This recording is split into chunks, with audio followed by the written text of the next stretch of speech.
Tesla did announce further reducing some of its prices for their Model 3, their Model Y.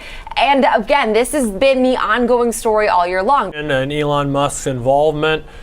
This idea of start with the expensive car, make a slightly less expensive car, to make a more affordable car, to make a very affordable car. It seems like they're truly trying to implement that. 안녕하세요. 최근 들어서 서학개미 형들이 테슬라 보유량을 현재 줄여나가고 있는데요. 헤지펀드 기업들도 고평가라고 하면서 숏을 잡고 있죠. 결국 마진 부분에서 계속되는 압력을 받을 거라는 점인데 테슬라는 아직까지 고평가가 아닙니다. 그리고 4분기 때 본격적으로 하이랜드 플러스 사이버 트럭을 통해서 판매량이 반등이 나올 수가 있고요. 그렇다면 테슬라는 언제까지 가격 인하를 할 것일까? 답은 정해져 있습니다. 토요타 평균 판매 가격까지 떨어뜨릴 것인데요. 미국 시장을 본다라면 4만 달러까지 도착을 해야겠죠. 왜냐면 현재 토요타가 전 세계에서 자동차를 가장 많이 파는 기업이니까요. 하지만 테슬라 밸류에이션을 매길 때 차량 딜리버리 대수만 보고 판단을 내릴 수는 없습니다. 왜냐하면 충전소 시장 사이즈는 계속해서 커져 나갈 것이고 태양열 사업 역시나 어마어마하게 커질 것인데요. 분명하게도 에너지 서비스 부분에 대한 매출 상승에 대한 기대치가 테슬라의 밸류에이션에 충분히 반영이 돼야 되고요. 그렇기 때문에 이러한 미래 가치를 본다라면 주식은 항상 선반영이라고 하는데 충분히 매출 상승, 영업이익 상승이 올 수가 있으면서 마진 부분 역시나 전기차 외 부분에서 충분히 보완이 될 수가 있는데요. 현재 테슬라의 롱텀 빚 같은 경우에는 거의 없다시피 하고 현금은 엄청나게 빵빵합니다. 그렇기 때문에 전기차 외 FCF를 충분히 올릴 만한 요소들을 우리는 충분히 지금 상태에서도 알아볼 수가 있는데요. 현재 테슬라의 목표는 2030년 2천만 대인데 이 모든 것들이 가능하려면 전기차 판매 가격대가 계속해서 떨어져야죠. 하지만 물량 게임에서 승리를 한다면 충분히 마진 부분에 보완이 가능할 것인데요. 지금 테슬라 차량 판매 전년도 대비 비교하더라도 절대로 줄어든 것이 아니죠. 계속해서 상승 곡선을 그리고 있는데 기대치가 워낙 크기 때문에 현재 많은 분들이 주춤하고 계시네요. 하지만 전체적인 전기차 시장을 본다라면 테슬라가 가격 인하를 했죠. 그리고 어쩔 수 없이 레거시 기업들도 따라서 전기차 부분에 가격 인하가 나왔는데요. 작년이랑 비교해서 무려 15,000달러나 떨어지면서 소비자들은 조금 더 부담을 안 가지고 전기차 구매를 할 수가 있는데요. 결국 테슬라의 주도하에 전기차 전환율은 계속해서 가파르게 올라가고 있습니다. 중국 시장을 보더라도 모델 Y가 전기차의 표준이 되고 있는 것이 많은 기업들이 전기차를 구매할 때 선택을 하는 것이 모델 Y인데요. 미국 시장에서는 모델 X와 S의 판매량이 떨어졌다. 이런 글들이 계속해서 보이는데 테슬라의 고가 라인이 고금리 시대에서 판매량이 떨어진 것은 맞지만 중요한 것은 미국 시장에서 모델 Y3의 판매량이 나머지를 합친 판매량보다 현재 높은 상태죠. 그리고 대한민국에서도 중고차, 전기차 선호 1위는 현재 테슬라이고요. 모델 3 새로운 버전이 지금 하루에 1100대나 기가 상하이에서 생산이 되고 있다라고 하는데요. 니오를 비롯해서 많은 중국 기업들이 테슬라를 따라서 새로운 버전을 빠르게 내놓고 있죠. 그리고 레거시 기업들은 테슬라의 생산 기술력을 열심히 공부하고 있지만 전환 속도가 굉장히 느린 편입니다. 토요타 같은 경우에는 전고체 배터리를 통해서 한번 시도를 해보려고 하는데 과연 잘 될 것일까? 결국 테슬라가 노조를 만들지 않는 이유는 수익을 극대화시키고 주가 상승으로 이어지겠다라는 것인데요. 현재 중국 기업들은 힘을 합치고 있습니다. 핸드폰 하웨이, 배터리 CATL, 자동차 기업 창안 이렇게 힘을 합쳐가지고 전기차 생산을 하고 있죠. 그만큼 우리가 투자해야 될 기업은 전기차와 AI 분야가 아닐까요? 그리고 현재 리비안보다 판매량이 떨어지는 포드의 F150 라이트닝 다시 한번 더 디스카운트가 들어가고 있습니다. 지금 이 차량 같은 경우에는 판매를 하면서 손해를 보고 있는데 15,000달러나 디스카운트가 들어간다라면 손실 폭은 더욱더 커질 수밖에 없고요. 그리고 기가 베를린에서는 테슬라가 결국 월급을 올려줬는데요. 그리고 미국 시장에서는 지행 크루즈를 비롯해서 구글의 웨이모 등 많은 로보택시가 현재 돌아다니고 있죠. 결국 로보택시가 법적인 부분에서 딜레이가 많이 걸리고 있기 때문에 로보택시가 더욱더 많이 돌아다니고 그래야지 테슬라에게도 유리할 수가 있는 점인데요. 하지만 가장 중요한 것은 4분기 미국 남자들의 로망 사이버 트럭이 현재 오고 있습니다.